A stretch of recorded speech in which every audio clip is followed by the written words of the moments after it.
Shalom, Bapak Ibu yang dikasih Tuhan. Jumpa kembali dalam Rehat Renungan Hari Jumat GBI Ruko Geraha Niaga. Sebelum kita mendengar firman Tuhan, mari kita berdoa. Bapa, terima kasih untuk waktu yang Tuhan berikan untuk kami bisa bersama-sama untuk belajar firman-Mu. Roh Kudus, urapi hamba-Mu, urapi mereka yang mengikuti atau mendengar acara ini. Kiranya kami sama-sama diberkati dan kami rindu melalui setiap kebenaran firman Tuhan. Nama Tuhan dipermuliakan. Kami siap diberkati dengan firman-Mu dalam nama Yesus. Amin. Bapak Ibu, hari ini kita akan belajar bersama-sama firman Tuhan. Saya ambil dari Injil Matius pasal 7 ayat 26 dan 28 dan 29. Injil Matius pasal 7 ayat 28 dan 29. Dan setelah Yesus mengakhiri perkataan ini, takjublah orang banyak itu mendengar pengajarannya. Sebab ia mengajar mereka sebagai orang yang berkuasa, tidak seperti ahli-ahli Taurat mereka. Tema firman Tuhan hari ini yaitu pengajarannya yang menakjubkan atau yang mengherankan. Pengajarannya yang menakjubkan atau mengherankan. Bapak Ibu, Injil Matius pasal 5 sampai pasal 7 itu berisi tentang khotbah Yesus di bukit. Banyak pengajaran-pengajaran yang Yesus sampaikan. Kalau kita lihat di dalam 3 pasal itu Bapak Ibu, Yesus mengajarkan tentang hal-hal yang bersifat teologis. Dan juga ada hal-hal yang praktis yang berhubungan dengan kehidupan sehari-hari. Bahkan juga berbicara tentang bagaimana orang-orang percaya itu dalam hal beribadah kepada Tuhan. Hal-hal teologis, hal-hal tentang konsep-konsep tentang kebenaran-kebenaran yang disampaikan oleh Yesus itu. Tentu Bapak Ibu, orang-orang yang mendengar perkataannya itu atau khotbah di bukit ini, mereka takjub.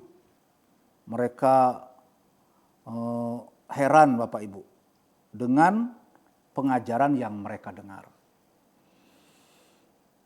Tentu kalau kita berbicara tentang kita yang mendengar pengajaran itu bisa responnya beragam Bapak Ibu. Ketika kita mendengar tentang pengajaran, ada orang yang mengerti, ada juga orang yang tidak mengerti. Itu bagian dari proses belajar Bapak Ibu.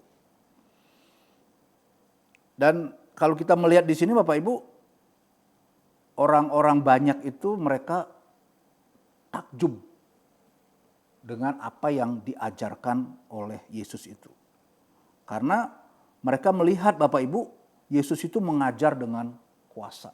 Tidak seperti ahli-ahli Taurat yang mereka juga sering mendengar pengajarannya Bapak Ibu.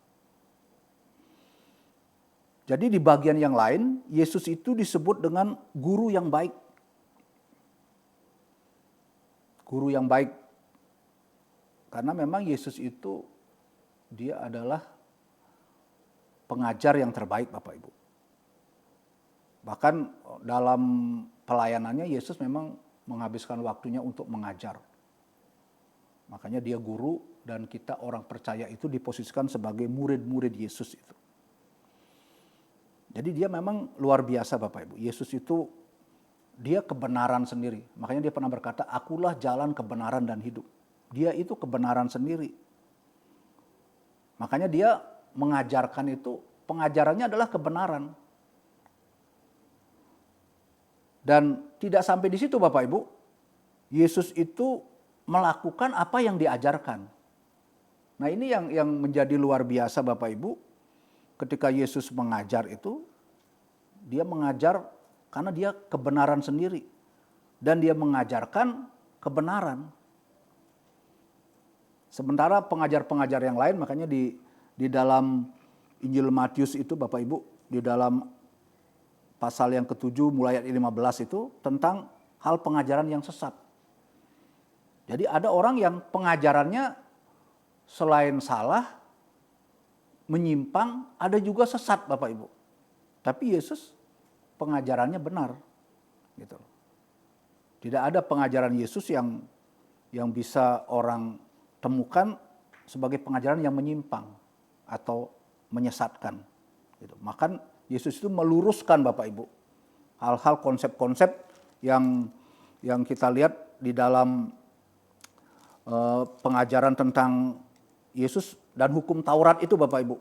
Yesus meluruskan hal-hal yang menyimpang dipahami tentang hukum Taurat itu. Dan Yesus itu melakukan, menghidupi apa yang dia ajarkan. Makanya layak Yesus mendapat status guru yang baik. Karena dia mengajarkan kebenaran dan dia juga melakukan apa yang dia ajarkan. Nah ini yang membuat orang-orang yang mendengar pengajaran Yesus itu menjadi takjub. Heran, luar biasa pengajaran Yesus itu. Bahkan Bapak Ibu di dalam sejarah gereja itu ada orang-orang yang mengagumi pengajaran Yesus, khususnya khotbah di bukit itu. Melihat pengajarannya luar biasa Bapak Ibu. Konsep-konsep yang diajarkan Yesus itu luar biasa di dalam khotbah Yesus di bukit itu Bapak Ibu. Nah pertanyaan selanjutnya Bapak Ibu, ketika orang banyak ini menjadi takjub atas pengajarannya, tentu itu respon yang baik. Tapi tidak boleh berhenti sampai di situ. Hanya takjub saja. Itu harus membimbing dan menuntun, harus membawa perubahan dalam hidup kita. Pengajaran yang baik itu harus berdampak dalam hidup kita. Gitu. Yang mendengarkannya. Ada orang yang ketika mendengar khotbah Bapak Ibu, dia bertobat. Nah itu hal yang positif. Nggak sekedar bilang, wah khotbahnya bagus. Pengajarannya bagus. Tapi respon kita apa Bapak Ibu? Ketika yang diajarkan itu menegur kita, mengingatkan kita, maka orang itu memilih untuk bertobat. Tapi ada juga orang yang keras kepala Bapak Ibu, tidak mau bertobat. Walaupun sudah mendengar pengajaran yang baik. Dia hanya sekedar sampai heran aja, takjub saja, berhenti sampai di situ. Jadi ketakjuban kita terhadap Tuhan, terhadap Yesus melalui pengajarannya, melalui keteladanannya, itu harus membawa kita untuk percaya kepada Tuhan. Itu yang pertama Bapak Ibu. Percaya kepada Tuhan, beriman kepada Yesus. Banyak orang yang melihat figur Yesus itu, wah dia senang, dia bangga gitu ya. Dia heran, wah hebat tuh tokoh Yesus. Tapi tidak membawa dia untuk percaya, beriman. Nah, dia tidak akan mendapatkan hal-hal yang terbaik yang Tuhan sediakan dalam hidupnya. Harus membawa itu untuk percaya kepada Yesus. Pengajaran-pengajaran yang Yesus ajarkan itu harus membawa orang itu percaya kepada Allah. Dan memuliakan dia, menyembah dia, menjadikan dia sebagai Tuhan dan Juru Selamat dalam hidupnya. Dan membimbing orang itu hidup dalam ketaatan. Sampai akhirnya diproses untuk dia melayani Tuhan. Jadi Bapak Ibu, inilah yang perlu kita renungkan kembali. Setiap kita mendengar sesuatu yang bagus, yang baik, terus kita mengapresiasi itu sebagai pengajaran yang bagus, seperti para murid itu. Mereka takjub mendengar pengajaran Yesus. Itu bagus, itu baik. Tapi tidak boleh berhenti sampai di situ Bapak Ibu. Kita harus melangkah lagi, itu harus membuat iman kita bertumbuh. Yang belum percaya membuat orang percaya kepada Tuhan. Beriman kepada Yesus. Dan ketakjuban kita terhadap Tuhan itu membawa kita untuk memuliakan Tuhan. Gitu. Menyembah Dia, menjadikan Dia sebagai Tuhan dalam hidup kita. Dan membawa kita tunduk hidup dalam ketaatan kepada Tuhan. Dan pada akhirnya kita menjadi hamba Dia sebagai Tuhan. Dan kita hidup melayani Tuhan. Bapak Ibu, saya rindu setiap hal yang kita lihat, yang kita dengar itu membuat kita kagum. Itu biarlah membuat iman kita semakin bertumbuh. Bahkan ada orang-orang yang belum mendengar tentang Tuhan, belum percaya kepada Tuhan. Kalau dia mendengar tentang Injil, tentang kabar baik, biar itu membawa dia untuk percaya kepada Tuhan, beriman kepada Tuhan. Dan kita orang-orang yang telah percaya Bapak Ibu, kalau Bapak Ibu dengar khotbah yang baik, yang bagus, itu tidak berhenti sampai di situ. Keheranan dan ketakjuban kita terhadap pengajaran yang baik, yang bagus itu harus membawa kita untuk kita berubah di hadapan Tuhan. Karena firman Tuhan itu berkuasa atas hidup kita. Membuat kita untuk hidup memuliakan Tuhan, menyembah Tuhan, beribadah kepada Tuhan, dan hidup dalam ketaatan. Dan kita hidup dalam kasih, kita melayani. Karena memang itulah tujuan Tuhan. Tujuan Yesus berkhotbah, mengajar itu supaya orang kembali kepada Tuhan. Orang hidup sesuai dengan kebenaran, hidup dalam kebenaran, dan mengasihi Tuhan, bahkan mengasihi sesama. Saya berdoa Bapak Ibu supaya firman Tuhan ini menjadi berkat bagi kita, dan kita boleh terus dibawa melalui pengajaran-pengajaran yang kita dengar, itu bertumbuh di dalam Tuhan, menjadi dewasa, dan membuat hidup kita itu untuk hidup memuliakan Tuhan, hidup menyenangkan hati Tuhan.